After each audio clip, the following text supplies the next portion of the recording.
We're coming in hot to give you our hot takes on all the latest mental health news. From headlines and memes to developments and breakthroughs. We go into this show blind with the hopes of learning something new. Before sharing some bunny hugs. And leaving with our eyes wide open. I'm Nick. And I'm Todd. And this is Mental Health Headline Hot Takes. We're glad you're here. Hey everyone, welcome to this week's Mental Health Headline Hot Takes. Nick and Todd are spinning the wheel, making the deal. Who's going to go first? It's probably not me. Oh, spin again. Of course. I haven't gone first in weeks at this point. What Nick did that goes say? First. How about that? I have video proof even. I think it's because if you complain enough about something, Murphy's Law will correct itself. It's like The Secret. Right, exactly. You manifested it. So my article today is from the Associate Press, AP, and it is written by Matthew Perrone. The headline is, Ready or Not, AI chatbots are here to help with Gen Z's mental health struggles. That's one my mom sent me. Do we? Oh, is it? Yeah. This weekend it was all over. So there's more than one, but this article specifically focuses on a mental health chat bot called EarKick, which is your chat box is a bandana wearing panda who looks like he's from a cartoon. It's Kung Fu Panda. Yeah, pretty much. And I feel like what could possibly go wrong? I feel like every time I talk about AI, that's what I say. What could possibly go wrong? EarKicks. I'm like, what are we doing? Like, this is. I'm glad I didn't read anything about AI chat. So mental health basically, the way this works is if you're in this app and you start talking to EarKick, your panda friend, and you start talking about anxiety or something going on with you, they will then AI will then give you like breathing exercises or exercises to reframe negative thoughts or stress management tips. All these approaches they claim are used by therapists, which is true. I shouldn't say claim that way. That is true. Where I get stuck is there's no regulation, first and foremost. So these bots, these software companies, whatever you want to call them, these apps, they can just go out and claim whatever they want. Now, I will say the co-founder, Corinne Andrea Steffen, is saying don't call this therapy, even though it's, proven strategies, exercises, whatever you want to say. But I'm glad they're not calling it therapy because I think we're going to enter into a space where people are going to start calling this stuff therapy. I think we're going to get into that time. It's a free app, but the idea is that it's being used to quickly address the mental health in teens and young adults because it's an issue, right? Like we know, we've covered it on this show. Elmo covered it. President Joe Biden commented on Elmo. We see all of these, AI therapy stories. I think we covered not that long ago. I get nervous because there is no regulation. The FDA in the States hasn't touched it. Not that I trust them anyway, but I worry that people believe it's a treatment for therapy, like a replacement. And it kind of takes me back to content creators in the mental health space that you follow online.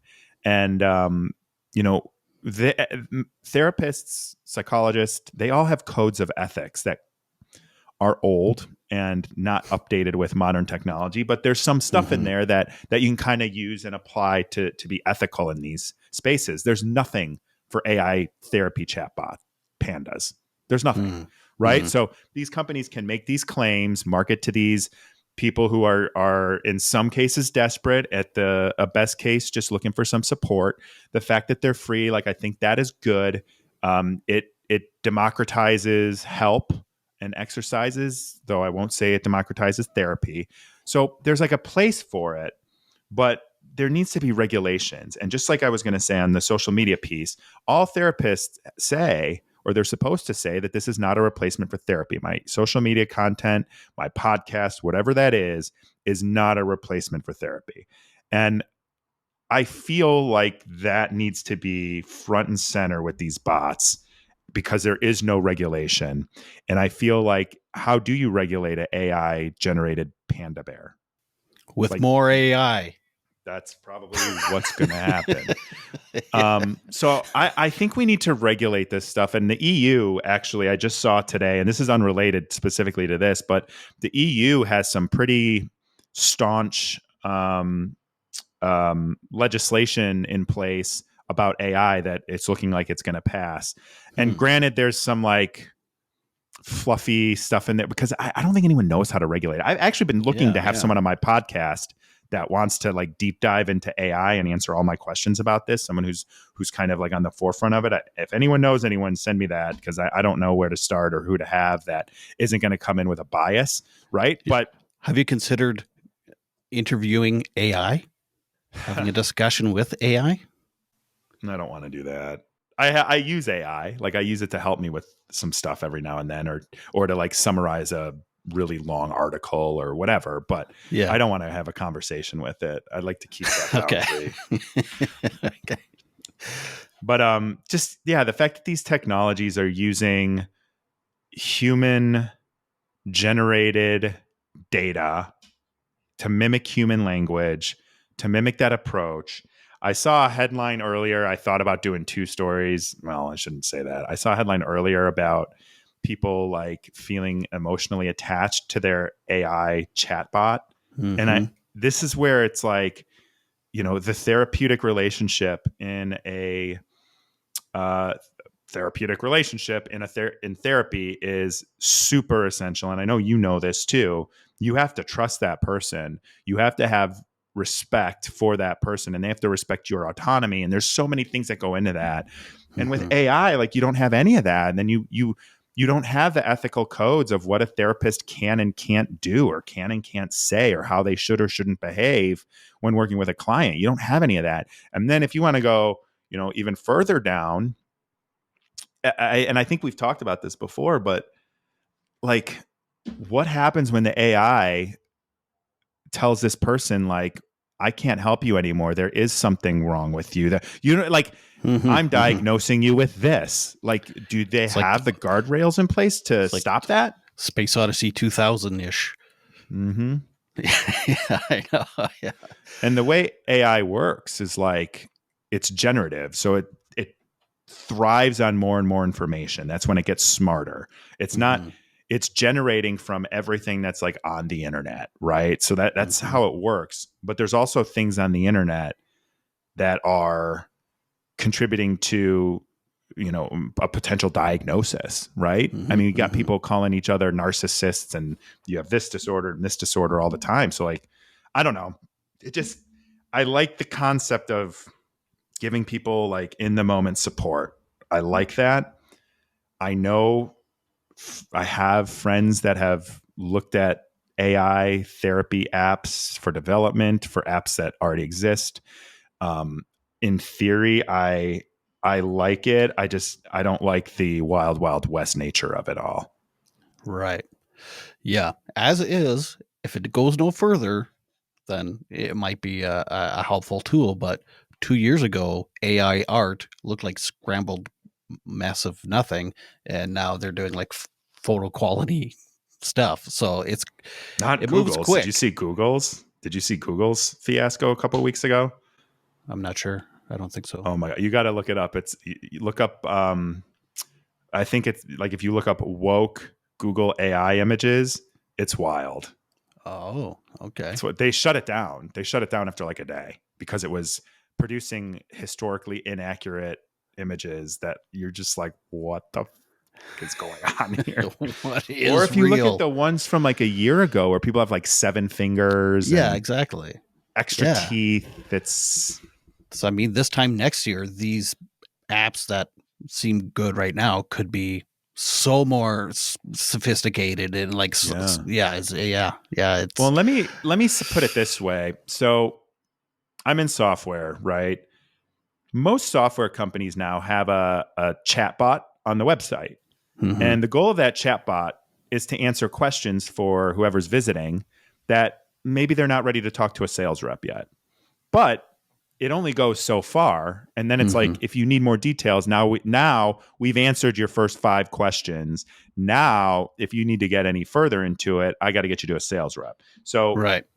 it should follow a workflow like that. Like, here's some breathing. Oh, you're having anxiety. Here's some breathing exercises. How are you feeling? Rate 1 to 10. Did that help? And then ultimately, like, those questions are to guide you to a professional mental health counselor or Mm-hmm. whatever. Like, they can use that data that you're giving it to like guide you in the direction of an addictions counselor, of someone who specializes in anxiety, like something like that. I think would be a much better use of this than to be a standalone panda bear that you tell your problems to. And by the way, like, everyone telling their problems to this panda, that's getting its own like contained smart. Yeah. Yeah. Every time someone talks to this thing, it's getting smarter Right. or And learning again, more. I don't know about smarter, but it's learning more. what could possibly go wrong? Oh man, I don't like thinking about it because it's just Yeah, I don't either. I get lost. I mean, pretty soon I'll be like poking my wife in the eye to make sure she's real. I'm not in a. Yeah, That's how fast my mind can spiral with this stuff. yeah. But yeah, I understand your concern and also understand your acceptance of what it's doing at the moment. AI How would you feel about if your kids were using it? How would you feel? as a mental health tool. Yeah, like as a parent. I guess I'd be okay at this point. You don't Because have to agree. I'm actually like genuinely curious because I no, didn't, I didn't ask anyone, but I'm curious how a parent would think. And I know that, I think you're at this point, I think it'd be good because there probably are a lot of proven strategies that it's giving out. Whether they, it's not necessarily every strategy works for everyone. So it's very nuanced and whatever. But um, I think I would be okay-ish with it. Mhm. But again, I'd warn my kids like this is not a therapist tool. This is not. Mhm. Yeah, maybe don't Yeah. give out too much information. I don't know. Fuck. Now you got me wondering. Would I be good with it? Well, yeah, that's I'm curious, and I think working it out in real time is totally acceptable. This is brand new information to you, so Yeah. I mean, for me, I kind of know enough or know where to find information enough that they don't have to do that or they shouldn't yeah. have to. But um, yeah, yeah. There's a lot of pros and cons, and it's yeah, It's a lot of so it's not even the pros and the cons because we get that with everything. It's the yeah, unknown and the right, fact that it's like a black hole. There's no regulation. And this yeah. is what's so interesting about what's going on in the EU is if they kind of legislate it, Mm-hmm. I'd be curious to see how that evolves. And if we don't legislate it in the States, I don't know if you guys have anything in Canada. If we don't legislate it in the States, does that mean that like Europe falls behind? But like, what's falling behind? Like, these are all philosophical. Yeah, Is you it know, better to fall behind and not get a chip in your head, or is it better to lead and get chips in your head that connect you to the internet that give you a competitive advantage? But also, what does that mean? Like, I'm now connected to the internet via a Neuralink chip. that's why I don't like thinking about it. I know. 'Cause I can easily Well, spiral. I'm like that guy in a disaster movie that's like got all the papers and is running and is like, oh my God, the calculations show that the asteroid is going to hit the Earth and we got to do No one, something now. no one's listening. Yeah, I feel that way about a lot of stuff. So I know that's it's why I say, what could overwhelming. possibly go wrong? Yeah, yeah. It is extremely overwhelming when you try to. I'm just one man. Why can't I change everything? But Mm-hmm. oh, is Anything. that Why can't I cops? change anything? I heard a siren in the background. They're coming Oh, for you. yeah. We're talking online about stuff. Yeah. These are really good noise canceling headphones because you hear stuff before I do. Or maybe these are just really good headphones. But yeah, anyway, On um, to the next. I know you could go on for hours about this AI stuff. No, I've said everything I wanted to say, so it isn't. Okay. Yeah. Okay. Well, I actually have two articles here. Just by chance, they kind of back each other up. So this one is more of a study. Um, I found it on positive.news and Sounds like fake news. it's words by Robin Evely. It actually came out end of January. But there's a study. This too shall pass. World first study proves the power of mental health recovery stories. It's a UK study. They did it for over 2 years. They kind of say, we know it's a little obvious, but we actually want to do a study to actually prove it that people that share their lived experience with mental health and addictions actually improves other people's symptoms. Um, and not just like trauma dumping and trauma bonding, but actually like share their recovery stories about how they've been suicidal and now they're not, and all the positive things they did. So I mean, it does seem obvious, but it is kind of neat that there's actual studies and proof on it now. And I had picked this article probably 4 or 5 days ago, and then this morning I was reading my local news, and a local student in grade 11, her name is Fiona Babar. She wrote, "My teacher opened up about his mental health. What happened next opened my own mind." And it's just kind of a little article by a grade 11 girl in Regina, Saskatchewan, who talked about her teacher opening up about his OCD and how he really, really struggled. And that was enough for her to think that, oh, maybe it is okay to not be okay, and I'm not alone in my own struggles and stuff. So anyway, I thought that was neat that I found that article just came up this morning after reading this other one. So there you go. It's official, folks. Talking about your struggles, and I don't mean obsessing and like trauma dumping, but actually like telling your story and your recovery stories. There's proof now that it helps others to find hope and seek out treatment in their own recovery. Isn't that talk therapy? The OG? Kinda. Yeah. It's not so much you're dumping on a therapist. It's like you're just talking openly about how recovery is possible, and then it's like people find hope in that, and that's kind of why I do my talks and things. I was just going to say, it's kind of why you have your podcast, right? Yeah, that too. Yeah. So I get comments all the time from people reaching out to me about a guest that was on and can relate, and just that whole feeling of not feeling alone in your own struggles, and that someone else had the exact same struggles, because sometimes I talk to people with really specific weird shit. Oh yeah. And then people reach out and be like, hey, that I can relate. And it's so great to hear someone else made it through. So I know it does kind of seem obvious, but now it's proof. Have you ever seen the movie Crash from like 2003? Sandra Bullock's in it. It's actually a pretty big cast. There was so that movie came out in I want to say it had to be 2000. Anyway, I was struggling with depression, not really knowing what it was, and definitely not talking about it. So struggling in silence, never talking about it. And there's this scene in there, and I don't like the movie. I feel like it's that's fair. It's so overrated. It won Best Picture. It shouldn't have, in my opinion. But there's this one scene in there towards the end, and it's a movie showing like the weird intertwining sort of. It's almost like a 6 Degrees of Kevin Bacon, the way people's stories intertwine in weird ways, right? Mm-hmm. But there's this one scene. It's so brief, and it just stuck with me because it was how I felt for so long.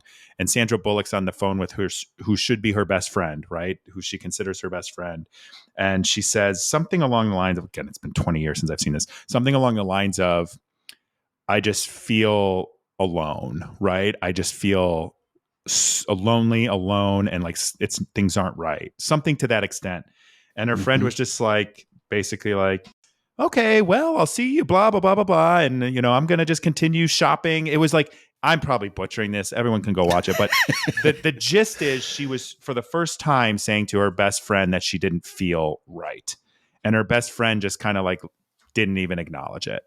And I just remember that feeling of that scene where I was like, that's how I feel. Even if I give like the slightest little hint that I'm not okay, people don't even see it. And I carry that with me today too, by the way. Like I feel that way all the time.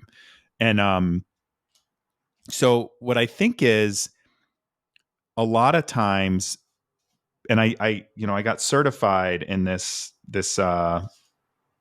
it's called Showing Up, but it's about how to like talk to people when they're struggling, right?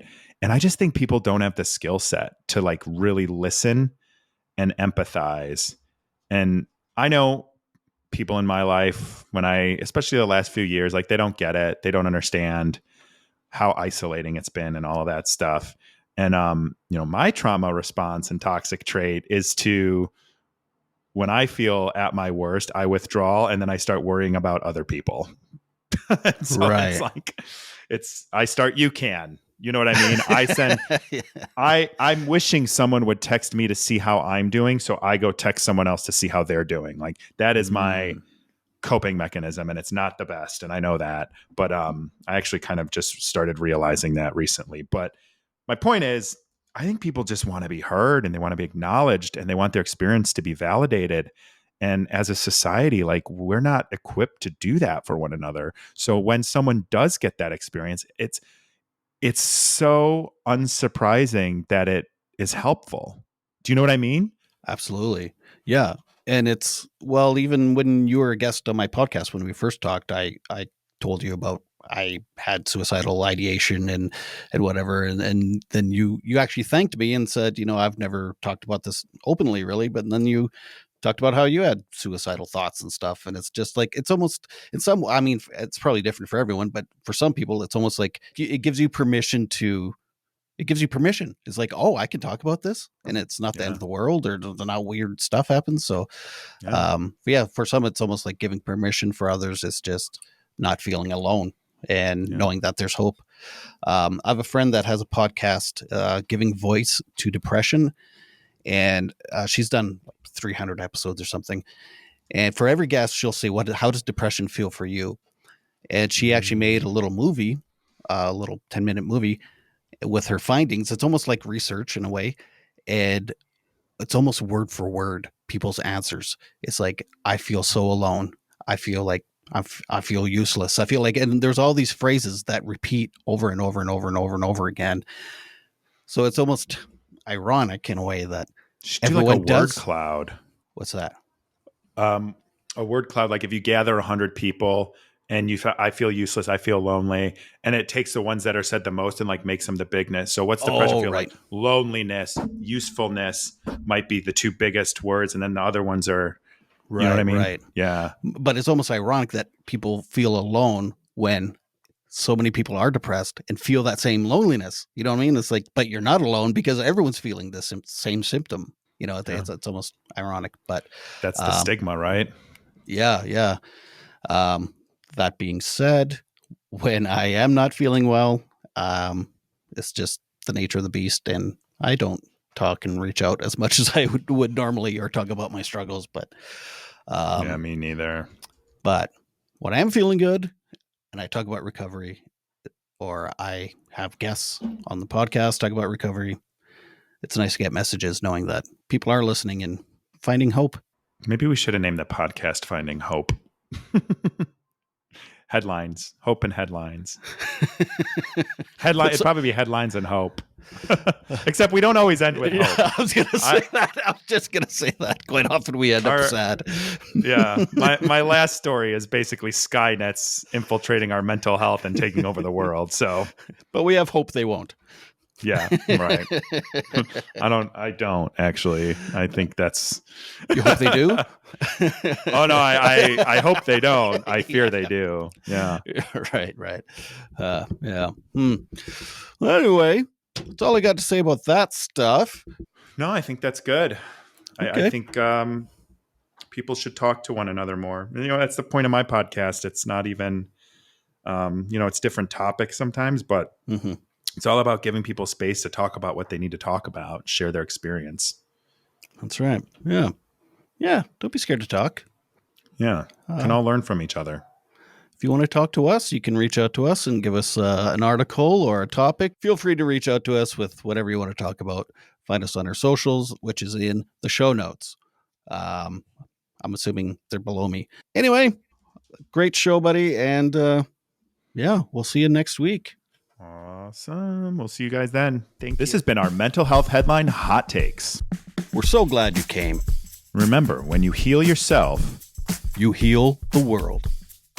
Be sure to like this video, leave comments, and suggest articles for future episodes. Hit subscribe to Eyes Wide Open and Bunny Hugs and Mental Health.